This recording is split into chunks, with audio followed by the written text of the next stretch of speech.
Hey everyone, thanks for tuning in. It's time for the C3 stream.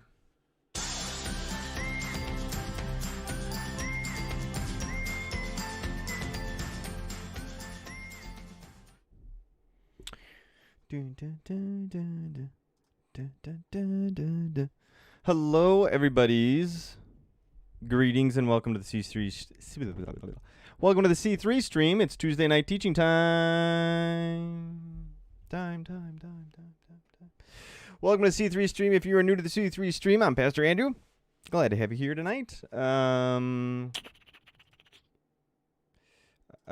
Thanks for all the love and support, y'all. I really appreciate it. A bunch of you have reached out to me, emailed me. I've been unwell of late, and yet God is good. He's giving me exactly what I need. I've got a nasty autoimmune gig going on. But the good news is a couple weeks ago, you guys know we had to pause, and so we're trying to catch up with some of our content, but I had issues with related to my mouth and my ability to talk and eat and all these sort of things. And I do have a reoccurrence again, a resurgence this week. Good news is it is not in my mouth or my face, so that's good. And so thanks for the love. Thank you for your support. Thank you for your prayers. I appreciate it. Mark's here. Nice. Tuning in from a road trip back to Chicago, somewhere in the middle of Pennsylvania. Drive safe. Fabulous. Tune in, man. That's perfect. Cool shirt. Thank you. I'm sporting my Run for God. Joe Dean is, can you guys see it? There you go. Run for God. Yep. This is my shout out to the Run for God group, which is still happening. It's being virtual right now. So super cool. If you guys want to do that, you can tune in, go to the Christchurch Mekon community page, and you can find out, I think Melissa actually has a separate page too. Melissa Naus is the one to connect with. And you can connect with her through the Christchurch community page. But there's also a separate Run for God page where they've even got apparel. You too can have one of these cool snazzy shirts. Somebody tag Melissa if you can. If you're friends with her, tag her on this so she knows she's getting a shout out. And Hallie's on. Her husband Joe married them recently. They dropped off soup for me. Not just like normal soup. They dropped off Asian hot pot ramen. That was just awesome. So they really blessed me and surprised me today. It was really thoughtful. But Joe is actually also big into fitness. Both Joe and Hallie run a gym in Grafton. They run AMRAP. And Joe partners with Melissa, both of which are Christchurch people, to help do the Run for God thing. And yeah, so if you want to do more, thanks for the shout out. Love it. Thank you, Joe. Joe just tagged her. This is cool. I'm trying out something new, guys. I can see all of your comments from the same place. So it's like pulling them from a one into one place where I can actually track, even though we're streaming to like 4 or 5 different places. So I can see all of your comments at the same time. I don't need to try to bounce back and forth, so I can be faster on my comments and connecting with you guys. So that's super nice. So anyways, thanks for the prayers. Thanks for your prayers and support. I am feeling better. I am loaded on meds. It could be the steroids talking, but I am feeling good. And continue to heal, continue to restore. It's been really humbling having a chance to slow down a bit, kind of forcing myself to do some more, good practices that are healthy and encourage us in restorative practices, so to speak. So lots of good prayer, lots of time meditating in God's word, and email. So that's fun. But I am healing, and so thank you. So I just could not do a stream tonight because I'm so excited. This is some of my favorite content that we are covering. We are going to be covering a ton of content tonight. We are going to be tracking through First and Second Kings, all of Kings, the prophets. We're going to just see how far we can get, guys. We're going to just see how far we can get because we got a lot of good content to get through. So if you're joining us for the first time, we're in a series. We're calling it See Through the Scriptures. You can always go back and watch the other ones, the past ones. They're on YouTube, they're on Vimeo and stuff like that, as well as Facebook. So you can go back and watch the past ones, but let me bring up kind of where we left off last time. What See Through the Scriptures is a 30,000-foot level look at the Bible. And what this is actually preparing us for, guys, is a deeper dive that will be much more intense and a little bit more detail, much more detailed, coming up that will start in fall. Okay, so it's gonna be the same producer, content producer. of Crossways International. But instead of doing it in like 8 weeks or so, we're going to take 36 weeks. Yeah, that's a long time. But it's going to be all sorts of good stuff. We're just going to take our time and walk through the Bible in a much more in-depth way. So if you are loving or enjoying these, a couple of you have said that. I'm so glad we're going to be going even further in detail coming up in the fall. And this is the brief overview section. So let's see. Let's hop in. Here we go. Dun, dun, dun, dun, dun, dun. There we go. This is where we left off. We left off last week talking about Solomon. We talked about King David. You guys remember King David? So we started with King David. Oh, we didn't start there, but last week we started picking up with like Saul, King David, and then King Solomon. And then we left off at this graphic. So some context for you. At this point in time in the Bible is well on in its ways. The Bible is a group of different types of literature. The word Bible, literally in Greek, biblio, means little library. That's what it means, little library. And that it's exactly what it is. The Bible is a library, a collection of books. We put it together as one physical book, and yet it is actually a collection of books. And inside of the Bible, you're going to find each of those books has its own flavor profile, has its own theological orientation and stressors, emphasis, flavor. I mean, genre is actually probably the best word to use. Just like the library has different, you've got mystery and you've got suspense and you've got comedy. You've got all these different types of genres within the context. You get poetry and all this sort of stuff. The same is true within the context of the biblical narrative. Inside the Bible, you have poetry. You have historical works. You have propaganda pieces. You've got like political pump me up kind of literature that's actually in the Bible, nationalistic type stuff. You've got historical records. You've got really detailed, the priestly accounts, for example, are super detailed laws and just kind of like written out, piece by piece, bit by bit, laws and so forth. So legalese, basically legalese.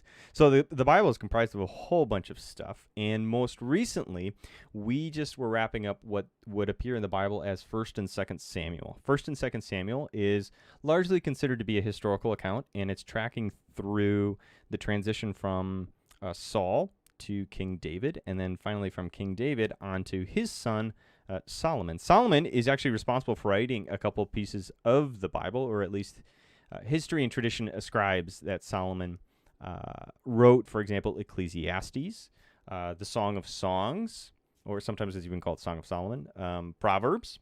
That's all attributed actually to David's son. David, of course, King David wrote many of the Psalms. He wrote a lot of the Psalms. So some of those historical figures that the Bible is talking about actually contributed to literature within the Bible. So Solomon is king, takes over for his dad, King David. King David dies. And as we actually saw last week, King David is a very complicated figure. Very, very complicated. He is painted often as very heroic, very faithful. A man after God's own heart is the phrase that's used so often. That's a biblical quote from one of the verses in the Bible. But if you spend the time to actually get to know the story of David, you begin to realize that David is a very complex figure.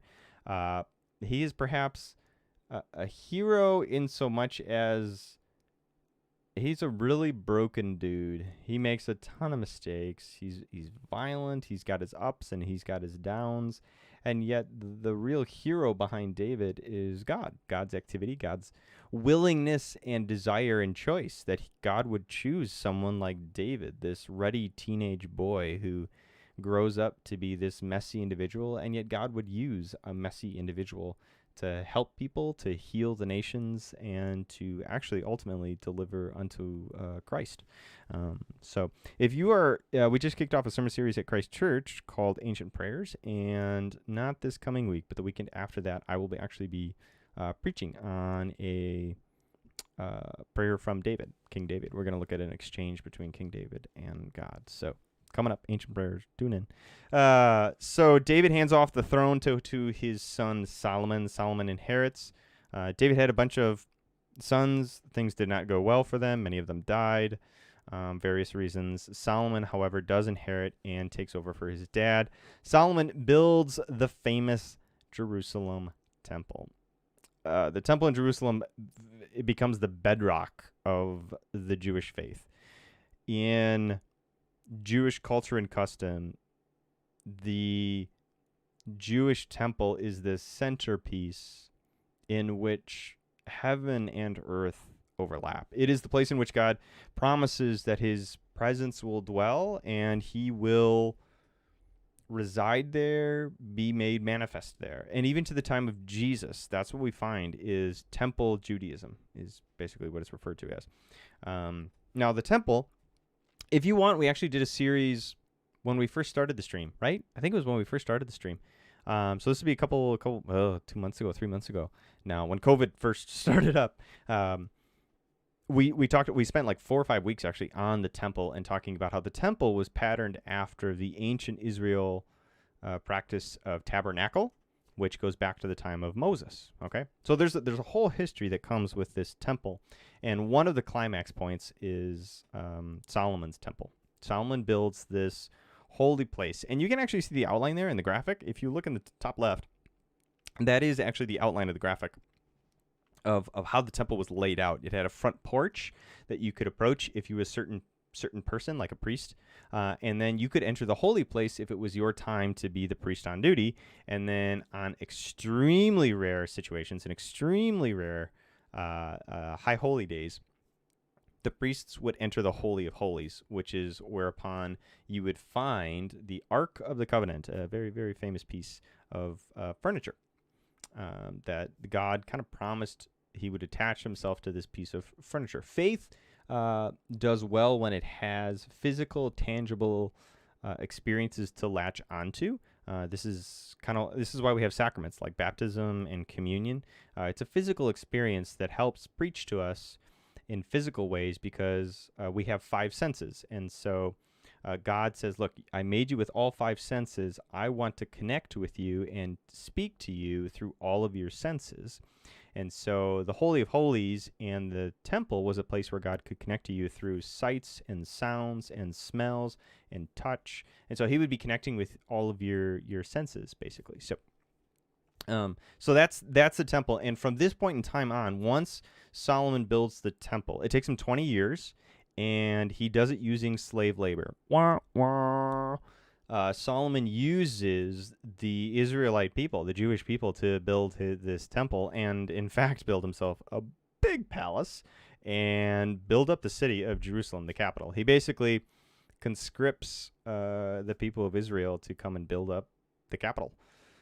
To make it awesome. And if you remember from last week, we said he does something kind of sneaky here. His family is from the south. Judah and Benjamin are southern tribes. So kind of that, what would look, if you look at the map there, the yellow part on the southern or the bottom part. Solomon is from down south, and then you have up north the other 10 tribes. This is going back to the section Pastor Bob did. So you have 10 tribes up north, 2 tribes down south. Jerusalem is kind of the neutral ground right between the two. Solomon, being a southern boy, favors the south, and so he makes and conscripts slave labor out of the northern Jews, so his own people. You have to come down and give up huge chunks of your life and your time, and they were on a cycle. I think it was like you had to serve like 3 years every 7 years. I'd have to go back into my notes and really figure it out, but through slave labor and through primarily the north slave labor, he constructs the temple. It takes him 20 years, and he also builds up the entirety of Jerusalem. So that's Solomon. Solomon hands off the kingdom to his son, Rehoboam. I love these names. These names that we got today are crazy. They're like, I don't know about you guys, but like growing up, I was a church guy growing up, so I grew up in the context of church, and I remember it was a big day when I got to go up front and you got to read the Bible reading for the day. I grew up at Christ Church, but before some of the changes had begun and Christ Church really began to do new and exciting things, there were some traditional elements there, and one of the traditional elements was that you would have a reading every day, and I would go up and I would participate as a young adult in that, and you always hoped and prayed you would never get a reading from like this stuff we're covering tonight because the names are crazy hard to remember and keep straight. So I will do my best tonight for you. But Rehoboam is Solomon's son, and he takes over. And Solomon's son, Rehoboam, says he makes some, I don't know what you would call it, strategic decisions on how he is going to fashion himself as a ruler of ancient Israel. He says, you thought things were tough with my dad, and you thought slave labor was hard? I'm going to double down and make this 10 times harder. And so he starts making all these rules that just, the North is like, oh, forget you, man. The king in the North is basically what they start chanting. And legitimately, that's what they do. They secede from the South and say, forget you, and they establish a king in the North. And so that's why on the graphic there, you can see some fracturing. You have the orange up north and the yellow down south. The southern kingdom, which is where Solomon was ruling, which was where Rehoboam was ruling, Solomon's son, Judah. It becomes known as Judah. And the north, this is confusing for us, but you got to keep this straight. The northern kingdom, king in the north, becomes referred to here on out as Israel. Yes, Israel, okay? I get it. It's hard. It's confusing. It's like, what? Wait, I thought Israel, what? Yes, the north becomes known as Israel. The south becomes known as Judah. For the purposes of the stream, we will refer to them as the northern kingdom and the southern kingdom, so as to keep things straight. So the north establishes its own kingdom and its own king by another guy named Jeroboam. Not Rehoboam, Jeroboam, J-Dog. J-Dog sets up north, and because the temple that Solomon built is in Jerusalem, and Jerusalem, while on the border, is technically in the south, the first thing that the king in the north does is establish rival temples. He builds 2 of them in Bethel and Dan.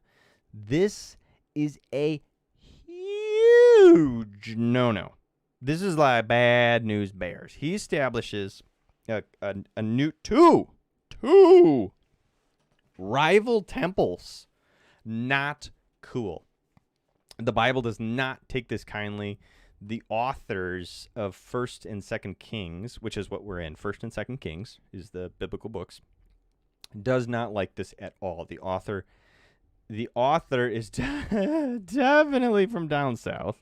The guy, whoever wrote 1st and 2nd Kings, is definitely a southern boy, and he likes the south and does not like the north, and frowns on the idea that you could make a rival kingdom, and even more so, worse, a rival temple.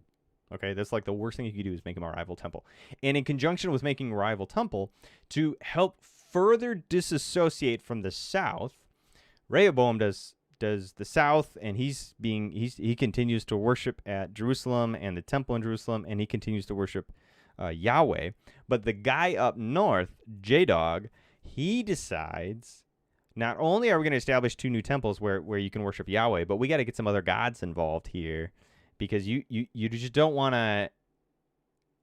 It's kind of like the South has a corner on the market because they get the original temple, right? So he's going to build these 2 competing temples, but then he's also going to introduce to them competing gods. Not good.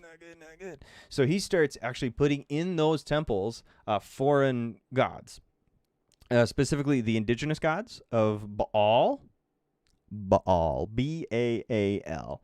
Baal is the big god of the area. He's the dominant god. He is the primary indigenous god in ancient Israel before the Israelites, the Hebrew people, the Jews, showed up way back when with Moses. Before them, there were a bunch of people here still that before they came in and they took over, the indigenous people worshipped Baal. And another one called Asherah, and a couple others. But Baal is the big one. And Baal is a fertility god. He's the god of thunder. It's kind of like a Zeus thing going on. And it's because they were all farmers. The dudes were all farmers. So you worship thunder. Why do you worship thunder? Because that means it rains. Right? I mean, that's that simple. You worship the rain because you depend on the rain for your crops. No rain, no crops, no food, dead. So you start worshiping this thunder god, and Baal's manifestation was that of a cow or a bull. So you had horns. You took the figure of a man with a head that became associated with a bull. Okay, so you had horns on him. And this Baal was the dominant god that will cause problems for Israel, like here on out. All right. If you remember back when they first took over the land, God said to get rid of all the indigenous people. God's pretty firm about it. He's like, kill them all, get rid of them all, burn their houses, turn it all to dust, as if they were never here. And in the book of Joshua, they do it, but then there's a competing account in Chronicles that says, well, they also kind of intermarried. And so Joshua is kind of like the way it should have gone, and Chronicles is kind of maybe the more honest account in terms of like, well, we let some of the people stay. In fact, we married them because that was a little bit easier. But that means that some of those ancient gods hung around in ancient Israel. And this then gets picked up by King Solomon. Going to King Solomon. Solomon, part of the way in which he ruled and reigned and made sure that he was pleasant with all of his neighbors in neighboring cultures, was to marry. Solomon says, the Bible says he has like 700 wives and concubines. So this man was a playa. And he expanded. He basically did politics via marriage. And so in the bottom right hand, you can see there's the black outline of figures that look like women, and then little idols. Those are idols. And so what Solomon does before he hands the throne to his son is he marries these foreign women and then builds shrines. Yep. Builds shrines to their gods to appease his wives. That's what Solomon does. Not cool. And the Bible does not like that. So as much as Solomon took after his dad in some ways, he also took after his dad in the broken kind of ways too. So to keep his wives happy, he built them little temples of their own. He had his big temple to Yahweh, and then they got a bunch of like little temples and little shrines to their own gods. And so when his son Rehoboam takes over, nothing really changes. There's a bunch of shrines. And when the north secedes, the northern king takes some of those little shrines and makes them big shrines. He starts being a promoter of foreign gods that had hung around, like Baal and Asherah. Asherah is another fertility goddess. Isn't Solomon highly revered in Jewish culture? Yes, hugely so. Like, Solomon's a complex character. Good question, Mark. Solomon is a complex figure in so much as he's brilliant, incredibly wise. There's a bunch of stories about him in the Bible. Like I said, he even wrote, tradition has it that he wrote Proverbs, Ecclesiastes, and the Song of Songs. Like, big stuff. So the guy wrote some of the Bible, okay? And as he got on in age, there's some questionable stuff that he did. Namely, he appeased his wives by building these shrines. And so it's kind of like one of those things where it's like, do you ever like somebody, but then you kind of like look past some of the stuff that they do because you like them so much? It's kind of the way Solomon goes. It's the same thing with King David. Like, we love King David, a man after God's own heart. He did amazing things. Oh yeah, he was also a mass murderer whose final words before he died to his own son was, "Hey, I want you to kill these two dudes once I'm dead." It kind of puts a sour taste in your mouth, doesn't it?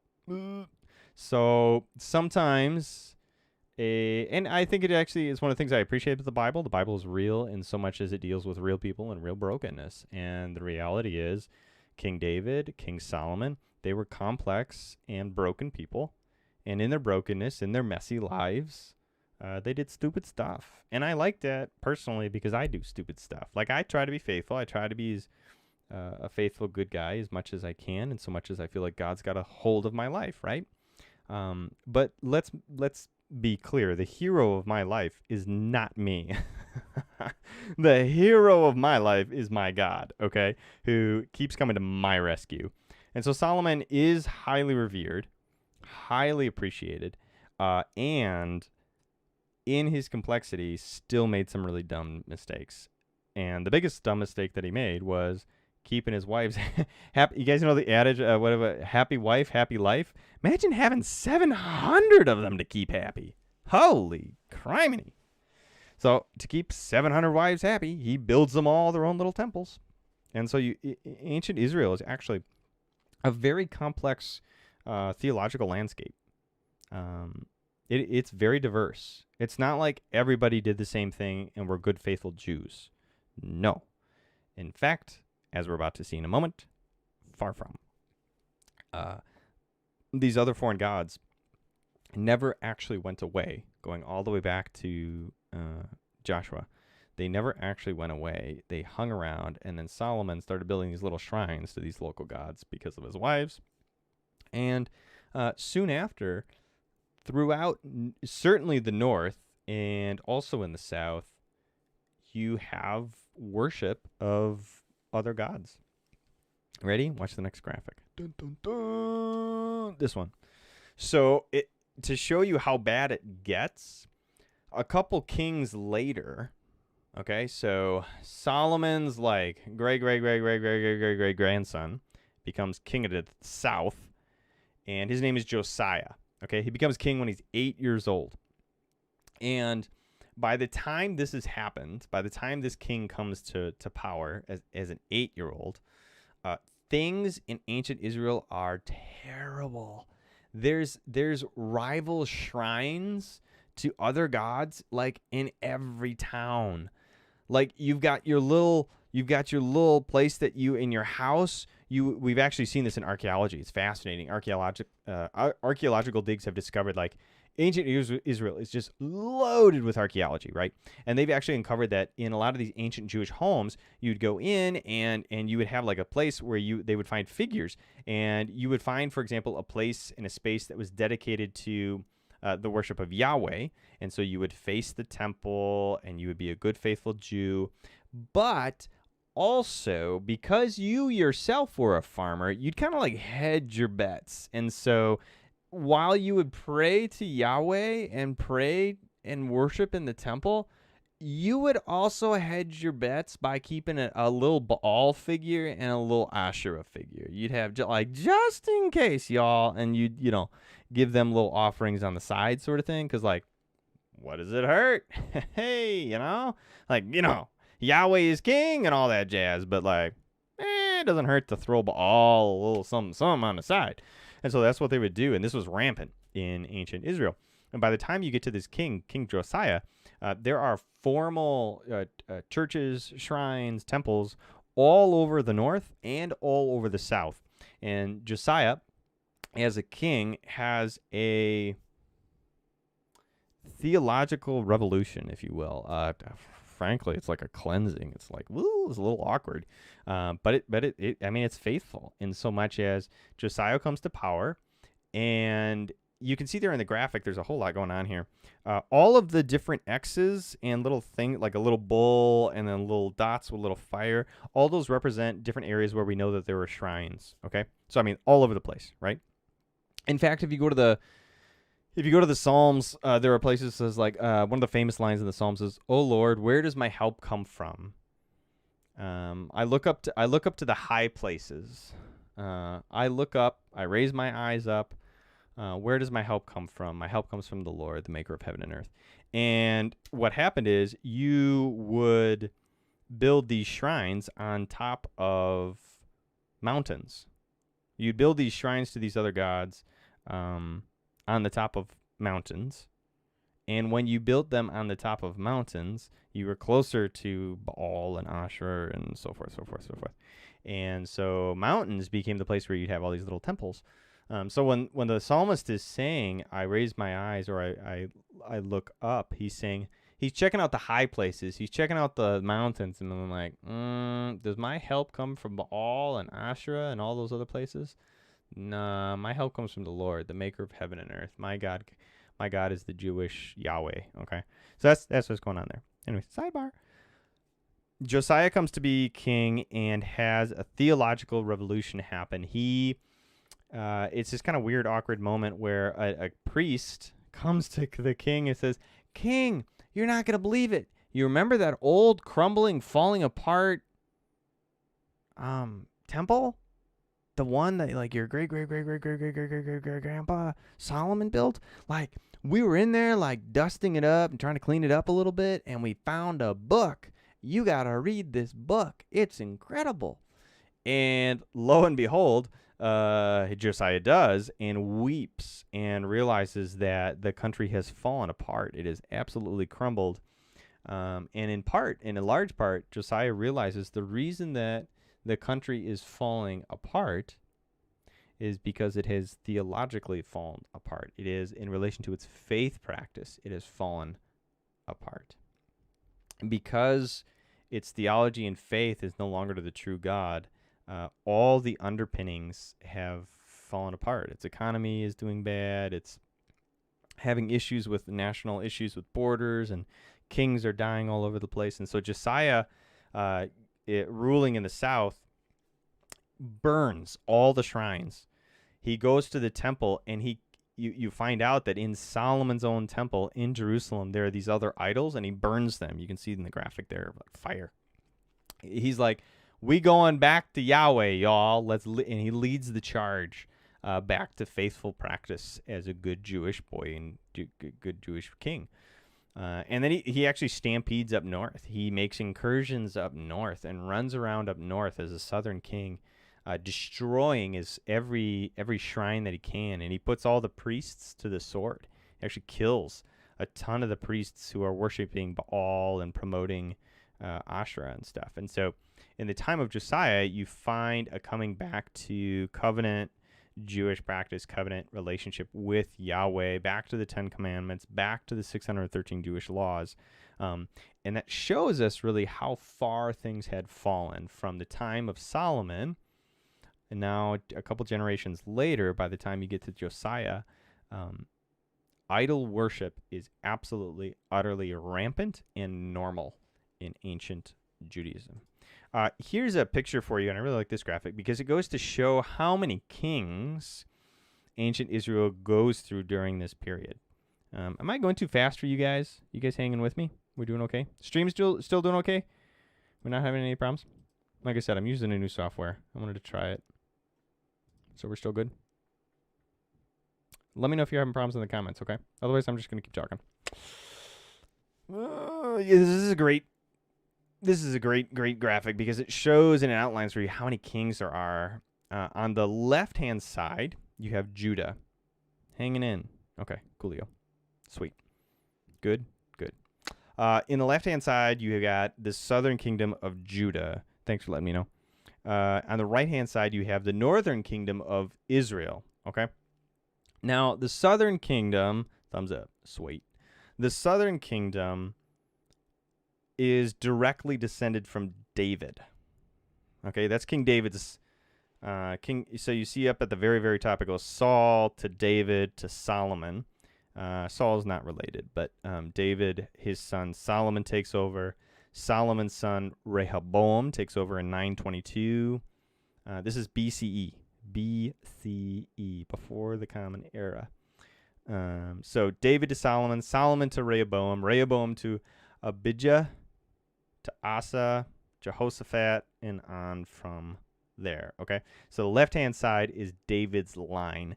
And this is also really important because if you go into the New Testament and you start studying Jesus, which we will get to, the big thing is that Jesus actually traces his line through these characters. You can see towards the bottom there, Josiah, 640 BCE. So you can see by the time it goes from Solomon down to Josiah, by the time you get to Josiah in 640, 300 years later, things are just an absolute mess. Just horrible. Horrible. People are worshiping like whoever they want. It's just a free-for-all. It's bad.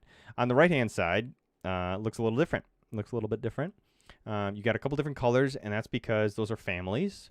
So Jeroboam is the first king. He hands it off to his son, but then his son is assassinated. So you see there, you got a little key in the bottom right-hand side there.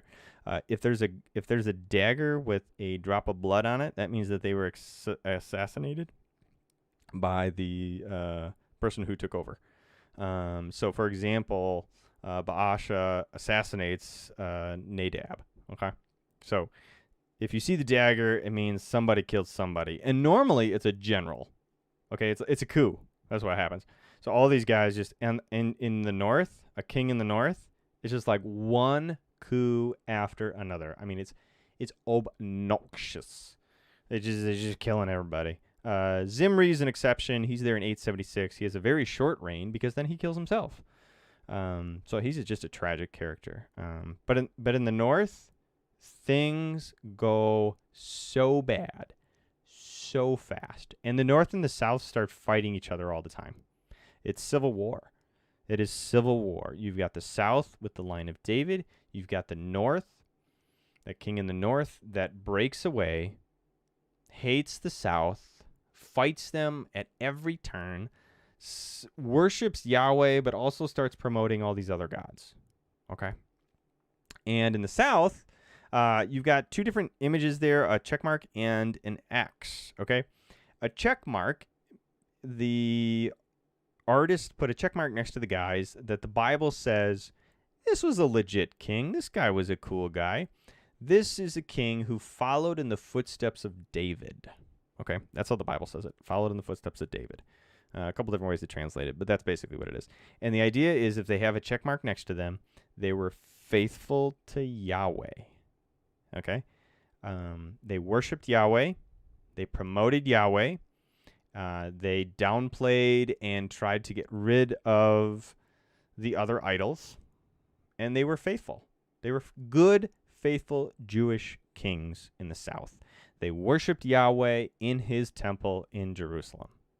That's what that means. The check mark is for people who worshipped Yahweh in Yahweh's temple in Yahweh's chosen city of Jerusalem as Yahweh's chosen people.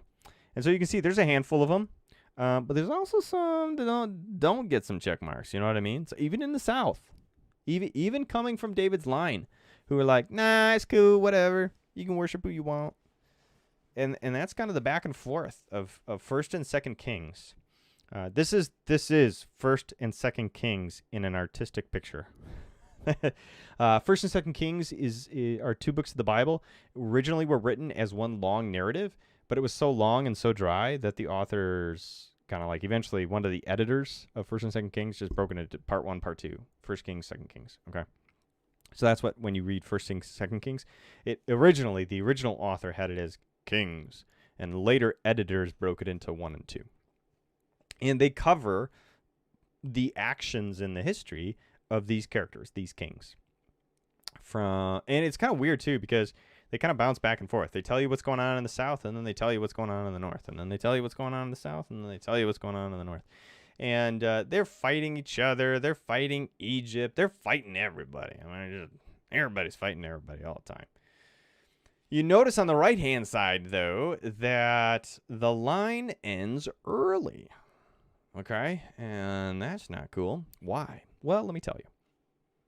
So the North and the South fight each other, but eventually they start making peace treaties. Whenever there's a problem with a foreign entity, they're like, let's stop the civil war briefly so we can fight these guys. And that goes on and on. Eventually, these guys, the bad guys, the North starts fighting with an empire called Assyria. Okay, let me check the next graphic. Does it show? Yeah, okay, we can use this one. This is good. So, yeah, that's good. Okay, so the Northern Kingdom. Yeah, let me get my bearings. Okay, so the Northern Kingdom's capital is called Samaria. The Southern Kingdom's capital is Jerusalem. The Northern Kingdom needs a new capital. It needs a new place to worship, all that sort of stuff. So he sets up temples in Bethel and Dan, and then he sets up a new competing capital in Samaria. You guys know the story of the Good Samaritan? The Good Samaritan is a Samaritan, as in Samaria.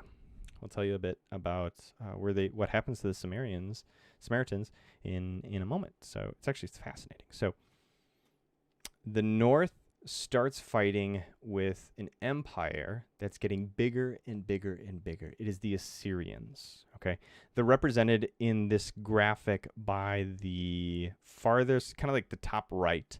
Their capital is Nineveh. Okay, and it's got that image there of the dude with the beard and the hat. He is the classic image of an Assyrian. Like when scholars refer to Assyrians, that's the picture you always get. The Assyrian Empire becomes very large very quickly, and they have a goal. Their goal is to get to water. Water. Water. They want to get to water. They want to get to the sea. And so they head east to get to the Mediterranean, and they start conquering everything in their way. The Assyrians become extraordinarily powerful. And at first, the northern kingdom of Israel becomes their vassal. You guys know what a vassal is? It's basically, it's kind of like the master-slave kind of thing. The northern kingdom says, there's no way we can defeat these guys. Let's just pay them off. And so they start sending tribute, taxes and tribute to Assyria so that Assyria won't kill them and conquer them. But Assyria, as it continues to grow, more and more likes coastline. And so, this little kingdom of northern kingdom of Israel is just this little pipsqueak of a kingdom compared to a vast empire of Assyria. And so eventually, the Assyrian Empire lays siege to the northern kingdom and utterly demolishes them, wipes out the northern kingdom. The northern kingdom is utterly and completely destroyed. And the way that the Assyrians used to do things, they would come in and it's fascinating. In archaeology, again, we have records of this. They would come in and they would enslave you, and then they would disperse a people that they would conquer to other parts of the empire. Okay? So they would transpose the people that they conquer, they would uproot them, and then send little clumps of them all over their empire so that they would assimilate into the empire. It's actually brilliant. There are graphics of the Jewish people being led away with hooks in their noses. That was an Assyrian thing. The Assyrians would, it's kind of gross, guys, but it's for reals. Like, we know this is what happened. Ancient world, man, brutal. They would put hooks in your nose, and then they would chain you. They would string chains of people together with hooks on their noses, and then they would literally march you to different places in the empire. And so you would be a Jewish boy or girl in the north. You get a hook in the nose, and you would get transported to a totally different geographic region with only a very small cluster of other Jews with you. And quite frankly, you would lose what it meant to be Jewish. No temple, no home, no culture. You couldn't follow the 613 laws that defined what it meant to be Jewish. The laws and the practices of the Jewish people tied to a faithful covenant with Yahweh totally disappear for you. Impossible. You become a slave in a vast empire of Assyria in a foreign land, and the 10 tribes of the north become the 10 lost tribes of Israel. It's very sad.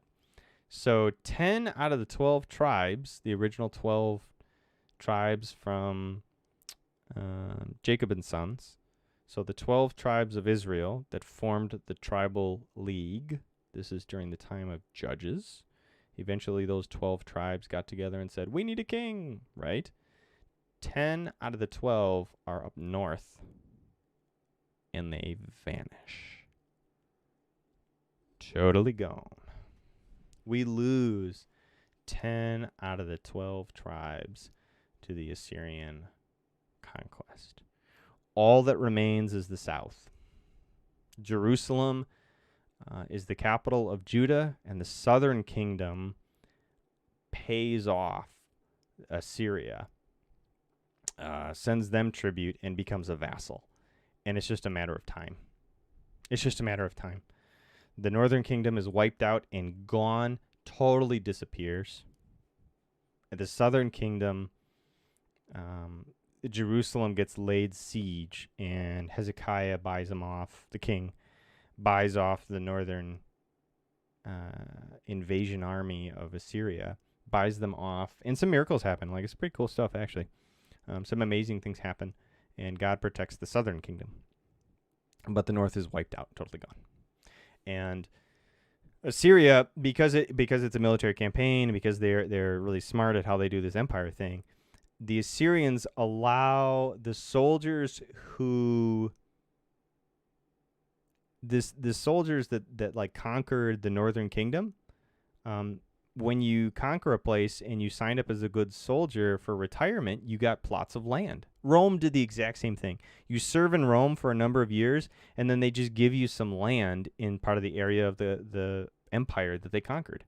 So if you've got nothing and you're an Assyrian guy and you have no land, no money, no nothing, you sign up to join the army. The army feeds you, the army clothes you, you just need to survive.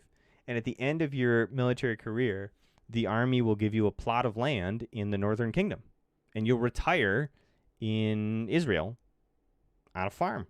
This is a pretty good gig, actually. And so that's exactly what happened in Samaria.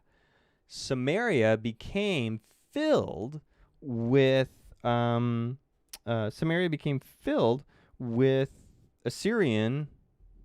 soldiers who worshipped Assyrian gods. Right? I mean, crazy. And that is where the bad blood of Samaria begins. By the time you get to the Jesus, Samaritans are looked at and hated by the Jews. Why? It's because the Samaritans were the descendants of Assyrian soldiers who took Israeli wives and made babies when they conquered the northern kingdom. So the Jews hated Samaritans because they were the remnants of the northern kingdom. And so if you were an ancient Jewish woman in the north, one of the soldiers might take you as a wife and you wouldn't get sent off to a different place. And then you'd have a baby with this pagan Assyrian, and you would raise them knowing Yahweh, but also knowing the Assyrian gods. And so very, very convoluted spirituality in the north. And so that got handed down from generation to generation to generation. And the southern Jews hated Samaritans because they represented the blending of Assyrian culture with ancient Jewish culture and pagan practices with Jewish practices. And they're a living reminder that the North got obliterated. So fascinating, huh? And then Jesus comes along and blows all the Jews out of the water with the story of the Good Samaritan. You learned something tonight, didn't you? Give me a thumbs up if you learned something tonight. That's where you get the whole tension around the Good Samaritan story. The people who aren't supposed to be good, the Samaritans, in Jesus' story, that's the hero. It's pretty cool. All right, getting back on it. So the north takes over, the northern empire of Assyria wipes out the north. And that's why you find in this graphic the fall of Samaria is in 721 BCE. The south holds on. Hezekiah holds down the fort, barricades himself in at Jerusalem, and starts sending tribute to Assyria. And the only reason the south doesn't fall is because a rival empire starts biting up the butt of Assyria. That's the only reason why. So in Babylon, Babylonians are on the rise. And as the Assyrian Empire gets bigger and bigger, it gets harder and harder to manage. And this young upstart Babylonian Empire is drooling over Assyrian territory and just starts gobbling it up. So Babylon starts to rise and Assyria starts to fall. Okay. So Babylon skyrockets and eats up all the territory of Assyria and then some. And where Assyria stopped with destroying the northern kingdom, Babylon continues. Babylon lays siege to Jerusalem and actually conquers Jerusalem and the southern kingdom. So Zedekiah and Jehoiakim gets carried off into exile, and Zedekiah is so at the very bottom of the Judah here. Those two guys are in exile. They call it the Babylonian exile. And what happens is Babylon comes in, sacks the temple, and burns it to the ground. Destroys the temple. Destroys Jerusalem. Carries off all the riches and wealth back to Babylon. Okay? And Babylon takes a different approach than Assyria. They leave all the poor people. Babylon's like, man, they're not going to do anything. They're all the poor people. They ain't got nothing. But they take all the influential and wealthy people. If you're a craftsman, if you're wealthy, if you're a merchant, if you're political, if you have influence, you get transplanted back to the Babylonian capital, and you get trained on how to be a good little Babylonian. That's what happens. They take away all the influential ruling families of the southern kingdom and bring them into exile. So if you can read, if you can write, if you are influential, if you come from or are related to the royal family, you get dragged off to Babylon. And that's where you get the story, for example, of Daniel. You guys know Daniel? Daniel in the lion's den.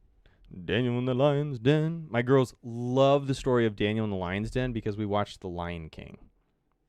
So now it's like their favorite Bible story because my little Eliana just looks at the lions and she goes, circle of life, circle of life.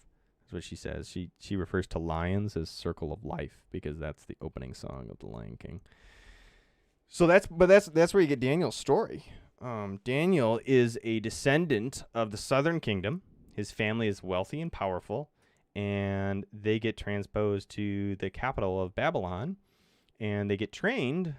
Daniel specifically gets drafted to become Babylonian. The idea with the Babylonians is leave the poor and destitute behind to themselves, take the rich and the influential, and convert the rich and influential to the way of make them Babylonians, and then you can send them back, and they'll rule the original land as Babylonians and not as what they were, right? And so that's what the Babylonian Empire tried to do. What's the famous Babylonian king's name?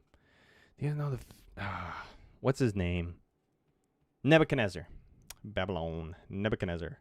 Nebuchadnezzar is the famous Babylonian king. So Assyria falls to Babylon. Babylon comes through and conquers and finishes what Assyria could not do, and they take out the south. So now the northern kingdom is obliterated and gone, disappeared.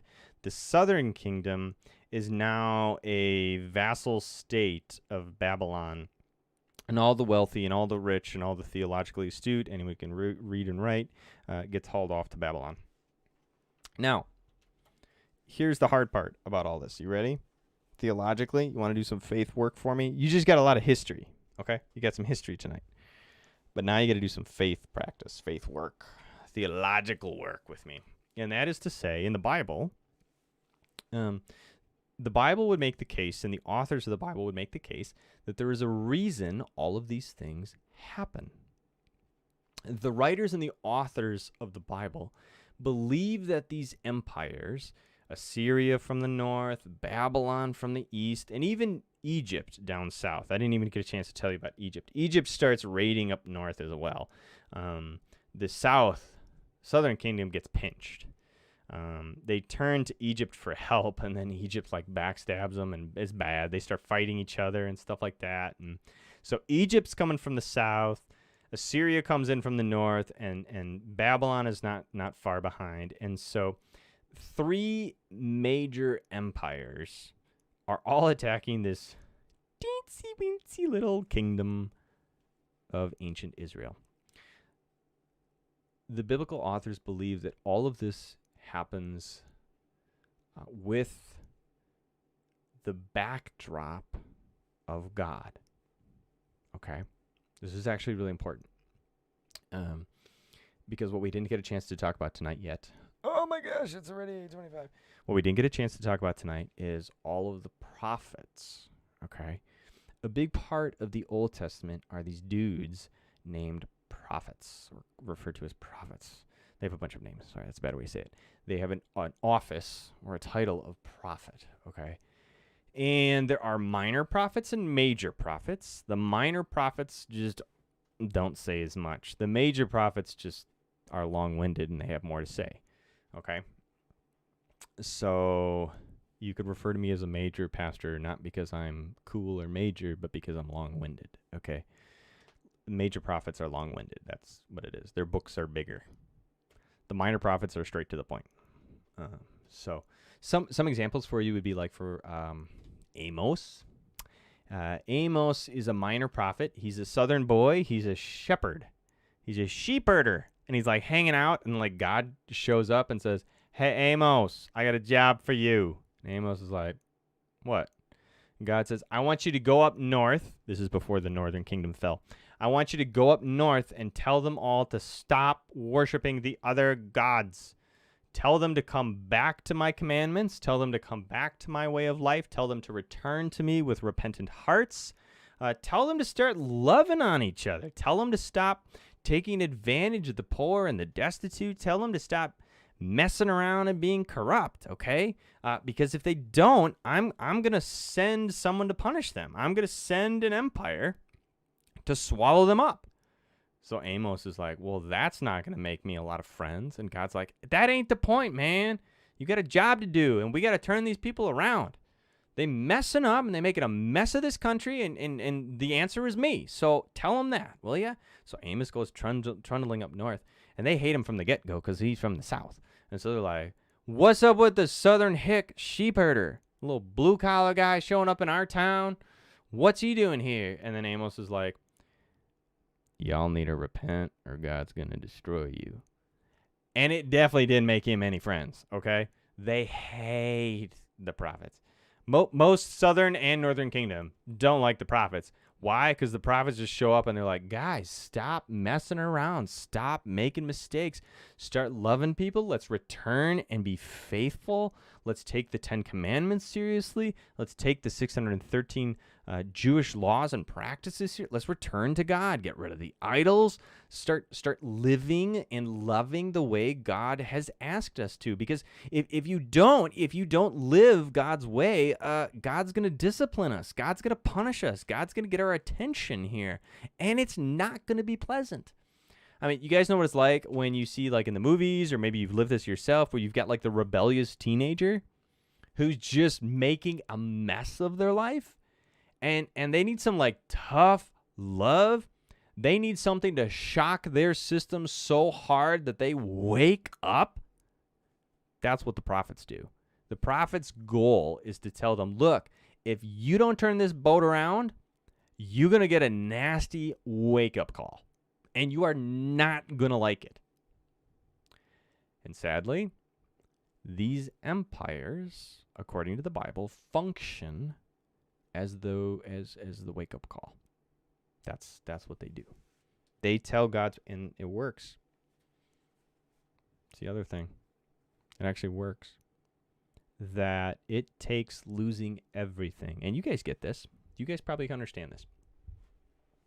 That when you've lost everything and you realize how frail your life is, you can't help but reach out to a good and gracious God to save you and rescue you and be there. And so God strips away from the Israelite people, the ancient Hebrews, everything. He takes it all away. They had started to worship money. They had started to worship sex. They had started to worship their own power, and They had forgotten what it meant to be God's people. They had just ignored him and started literally worshiping other gods. I mean, things got so bad, guys, that some of the foreign gods that they started to worship, one of them was called Molech. You can like go into the Bible and actually find this. One of the gods that they worshiped is Molech. And you know what the ancient Israelite people did in order to worship Molech? Do you know what the practice of worshiping Molech included? That would be, quote, passing children through fire, aka child sacrifice. This is not on the highlight reel of the Hebrew people, of God's chosen people, that they actually practice child sacrifice according to the Bible. How sad is that, right? And yet, be careful how quickly you condemn them. Because we chase after other gods and we worship other gods today too. We worship sex today. We worship money today. We worship and have idolatry rampant. We ignore the poor, the destitute, the hurting, the broken. We're good at those same things. So be careful, okay? This is why Jesus had to come. Because following God's laws didn't seem to be possible. We're too stubborn and dull-witted. We're too broken. We're just too broken. And God loves so much this broken people called us that he would send Jesus to restore us and heal us of our very brokenness, to save us from our own brokenness, okay? And so in this graphic, you actually have on the bottom part, you have a guy with a beard. He's rocking a beard. He kind of looks like a hipster. All he needs is a man bun. I never made that connection before. It's very prophet looking to have a beard and a man bun. Okay, that was like a thing. But you notice in the backdrop too that you see the tablet there that's representing the 10 Commandments, the tablets. And you see how it's broken or fractured, and basically the North and the South, they stopped being God's people in so much as they stopped following God's commands. And so God brought in these empires to get their attention and demand their attention and force them to come to grips with what had happened. Here's just some of the examples. Debauchery and gluttony. Top left-hand corner, you see the guy drinking there. People getting wasted all the time and throwing wild parties. The Bible talks about this stuff. Top right, people were spending all sorts of money on the exterior appearances and dressing a certain way and pouring money into gold and jewelry. And the Bible actually, like the prophets, call this stuff out. This is the stuff that the prophets call out. So Amos, Hosea, and they are the ones that like stand up. And Micah, they're the ones that stand up. All those little ones at the end of the Old Testament, there's a couple minor prophets, and then the major prophets, Jeremiah, Isaiah, Ezekiel. Those guys, they call out corruption. Bottom right, like the judicial system was a mess. You could buy your way out of anything. You see the mouth with money, and that's because you could be a professional prophet as long as you said what, yeah, totally, Mark. Totes my goats, my man. This does tie into the world right now. For reals. I mean, so all these things that are going, the balance, the scales there represent how, like, economically there was such injustice in relation to people's economic statuses and how things were being handled and how things were being done. It's scary stuff, like real terrible stuff. People were being taken advantage of. People weren't loving and weren't charitable. They weren't generous. We talk a lot about generosity at Christ Church. We talk about radical generosity, and that's because that's what Jesus came along and preached and taught, because it was so counter to what God's people had fallen into. The mouth with the money, you could be a professional priest or a professional prophet who would basically, depending on what you said, you would get paid. And so you could go to one of those kings and say, hey, I'm a prophet. And the king be like, oh yeah, prophesy for me. And if he liked what you said, you'd get money. If you didn't like what you said, then you wouldn't get money. Can you see the problem with this? It's laughable because basically everybody kept saying to all the kings, things are great, man. You're going to reign forever. You're the man. You're the best king the North has ever seen. You're the best king the South has ever seen. And then like the North, the guy'd be like assassinated like a couple years later. Duh. If talk about a circular system, you just reinforce and you would get paid based on. That's why like when the prophets do show up, like I mentioned Amos before, no friends. Well, because the guy just preaches gloom and doom and turn and repent, and the kings are like, get rid of that guy. Jeremiah literally gets thrown in a hole in the ground. Okay, the people hate him. The people can't stand him. In north and south. This happens both up north and up and down south because things down south go so bad too, okay? They're just a little delayed. That's all. They're a little behind the time, but they very quickly same practices, same habits, and by the time you get to the Babylonian exile, oh, things are horrible. Things are just atrocious. Let me see what the next graphic is. Yeah, here's an example. Okay, here's a Hosea. Hosea comes along. He's one of the prophets. Hosea, first off, Hosea marries a prostitute. I'm going a little long tonight, guys, so if you get a bounce out, it's cool. It's already 8:36, but I'm going to keep going because I'm on a roll. Hosea, and besides, I'm keeping Mark company, who's on a road trip right now, so we got to keep Mark awake.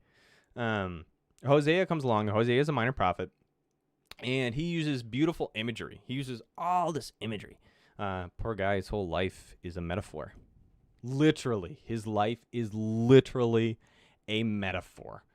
God says, I want you to go marry a prostitute. And Hosea's like, come again? And God's like, yeah, I'm going to use you as a metaphor, as a word picture. And so he marries a prostitute who has promiscuous relationships, has an affair. And Hosea has to forgive her. And she comes back and Hosea extends forgiveness to her. And then God says, see, that's like everybody else. Like I'm a good and faithful God, and my bride Israel has gone chasing after other gods. And so Hosea's life, his kids, he has kids with this with his wife, and his kids' names. I mean, talk about a rough go at it. His kids' names all mean significant different. They have significant play on words, witty names. Yeah, I've got all night. This is perfect. Good, Mark. We're going to keep it going.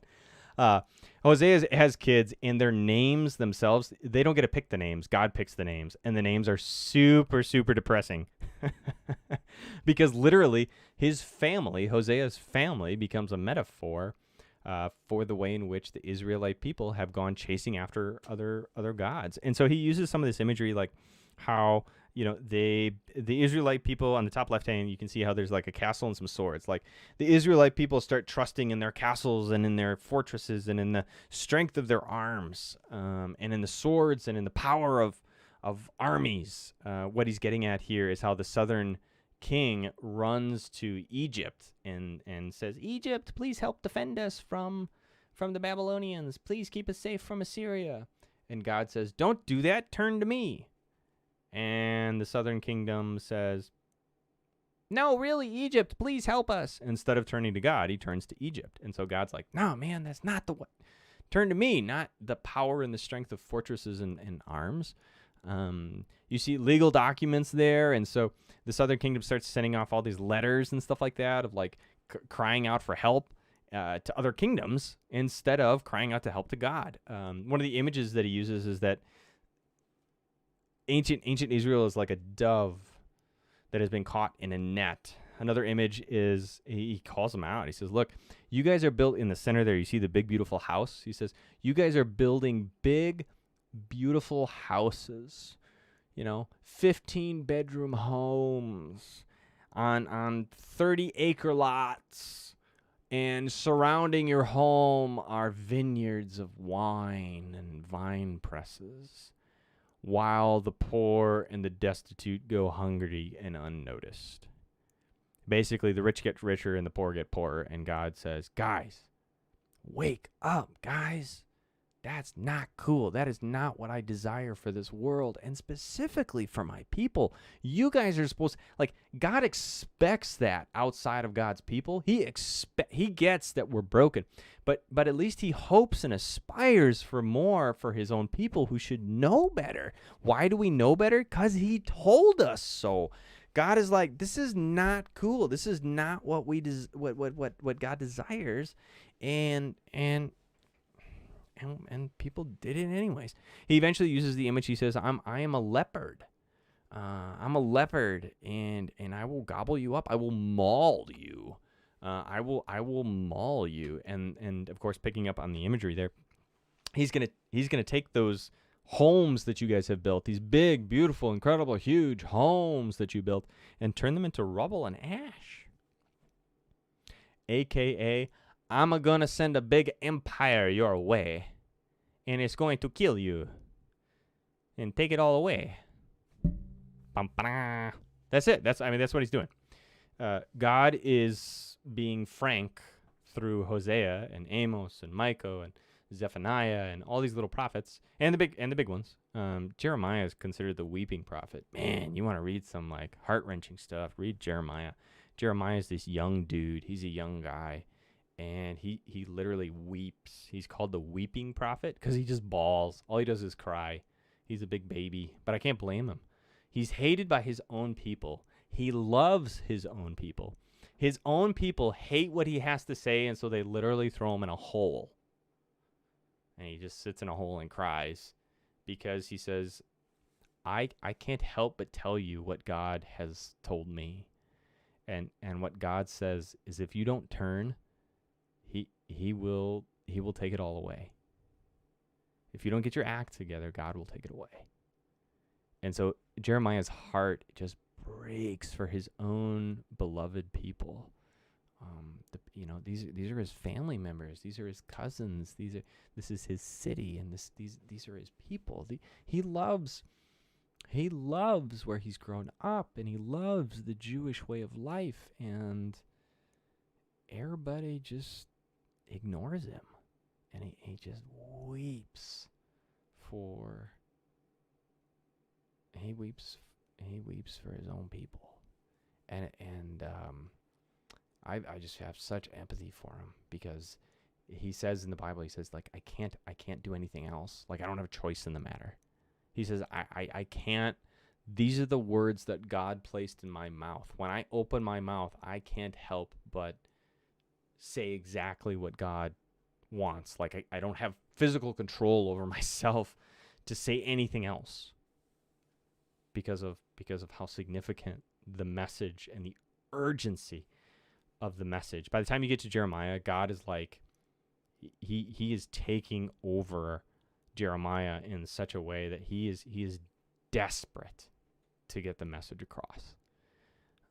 God is just desperate to get the message across after the northern kingdom falls, and there's still the south, and he's like, gosh, come on, turn, repent, come back to me. I can stop this train wreck that you guys got going, but if y'all don't stop, it's not going to be good.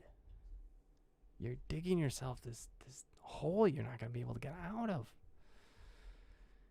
And so eventually exile comes. Yeah, here you go. I mean, that's it right there. Yeah, anybody else see parallels to today? Whoa.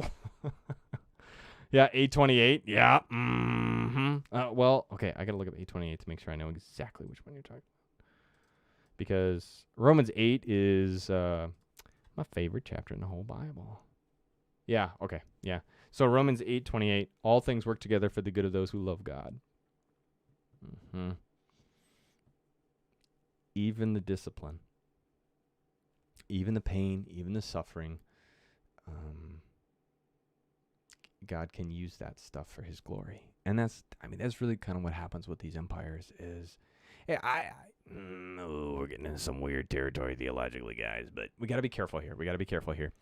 Because there's a case to be made, and people do make the case that God prompted these empires to come and destroy, that God's pulling the strings type thing. I tend to line myself more along the theological realm of these empires are human empires, and God, you know, rather than crying out to God, they went chasing, trying to get Egypt's help, for example. Like when Hezekiah cries out and trusts in God, God does a miracle and delivers them from Babylon. Babylon comes to the gates, or Assyria. Assyria comes to the gates of Jerusalem. Hezekiah cries out and says, "Lord, deliver us," and God does. Like, God does it. God delivers Jerusalem from being sacked by the Assyrians with a miraculous, wondrous, incredible thing. He saves them. And yet they go right back to where they were before. And so when Babylon shows up and they don't cry out to God, God doesn't save them. Babylon sacks the temple, destroys it. That's the shattered picture of the temple down there. And so there you can see, oh yeah, I forgot to tell you guys that too. Some people like flee to Egypt, which is not cool. God's not happy about that. It's like, guys, don't you remember the whole Moses thing? The whole goal with the Moses thing was get out of Egypt, and then they go back to Egypt, okay? But there you can see some of the timelines. In 721, Assyria disperses the 10 tribes, and then oh, you guys are bouncing stuff. It's hard to see the good he's doing. Yeah. I would describe it as saying God can take really horrible situations and use them for good. Now, it doesn't mean that we're not responsible for the horrible situations. We are. I am. You are. We are. We are responsible. That we are responsible for the pain that we introduce into our own lives. And yet God, in his grace, can use those horrible things that we do for good. And in this case, he uses these empires to get Israel's attention, because this is what happens, guys. Okay, so 721, Assyria destroys the north. Babylon destroys the south, and in the midst of all of that, a couple people flee to Egypt, and they're gone. They flee to Egypt, and they come back, and it's really messy. It's a weird story, but it leaves the Jewish nation, the Hebrew people, God's chosen people from Abraham on down. You know what I'm saying? Like, what remains of the Jewish people are sitting, the poor people are sitting in Jerusalem in a burned out, torn down, sacked city. The powerful and influential are sitting in Babylon as exiles. And they're looking around saying, our temple is destroyed, and where is God? Now, some of you would say, that's not a good question to ask. But I would make the case it's a very good question to ask, because for the first time, they're bothering to ask about God, like Yahweh. For the first time, they're taking stock of their situation, and they're saying, oh my gosh, we've been destroyed. So either our God is dead, or God wanted to get our attention. That's basically what happens. Either God is still God is in control, and God is good, and he will use this for his good. And we must return to being faithful, and we must return to being God's people, or God's dead and gone. It's like one or the other. And fortunately, they choose to believe that God is still God. It is during the Babylonian exile that we get the book of Job being written. You guys know the book of Job? I have felt a lot like Job lately. I have all sorts of nasty lesions all over my body. Is that TMI? Sorry, but it's true. Blisters and stuff. Ugh, it's bad. Anyways, Job is a beautiful, in the same way that like Hosea's life is a metaphor, Job is a metaphor in so much as Job is the Hebrew people, where everything bad that could happen happens to Job. And yet at the very end of it, he says, God is still in control and God is still God. And that's where the Jewish people arrive in the exile. Theologically, they say, everything bad that could happen has happened. Our land is destroyed. Our government is gone. The kings are all dead. The north is destroyed. The south has been sacked. And God is still God. And in that little kernel, in that little kernel,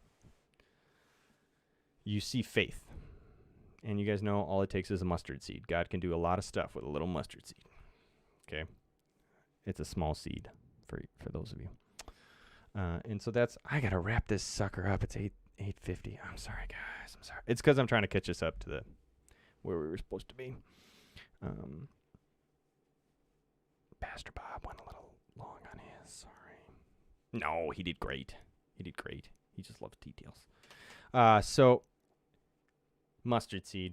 God, in the midst of the exile, in the midst of the totally destroyed Jewish people, God actually hides inside the prophets and what they say. God actually starts making promises about the future. Prophets don't foretell the future in so much as they tell about the present. They tell the true reality of the present. And as they told the Hebrew people about the present, they said, God promises to ensure your future. Even with all this bad stuff you guys are up to, even with all this idolatry and nasty stuff, God will take care of you and will protect you and will preserve you and deliver you in the future. And so even as they are sitting in exile, what they do is the Jewish people sit down and they're like, hey, you remember all those guys that predicted doom and gloom? Oh, yeah, Amos. I really hated that guy. Yeah, well, he was right. So can we get a copy of what he said? Let's get a copy of that and read that, guys. And Hosea. Do you guys remember Hosea? Yeah, I hated that guy, too. Yeah, he was right, too, though. So let's get a copy of his stuff and reread those sermons, okay? Let's go to the sermon archive and start looking through it. And that's what they do. They start rereading and looking at those prophetic sermons that those prophets gave. And they start discovering that inside of those, there is a kernel of hope. There is the messianic promise. In those prophets, for example, like Isaiah, you get some of the most famous predictions of a Messiah figure. That all this exile and doom and gloom stuff, inside of it, inside of the death, inside of the tomb, there's a small heartbeat that leads to life. It's very death and resurrection, people. Oh, that's good. We got to finish there. That's good. Did you guys like that? You like how that worked? I didn't even mean for that to happen. I didn't plan that. But that's what happens, is that in the tomb, in their exile, resurrection is made possible. Resurrection only happens after death, guys. You got to die. You got to die in order to resurrect. And that's what happened with the Jewish people. So, all right.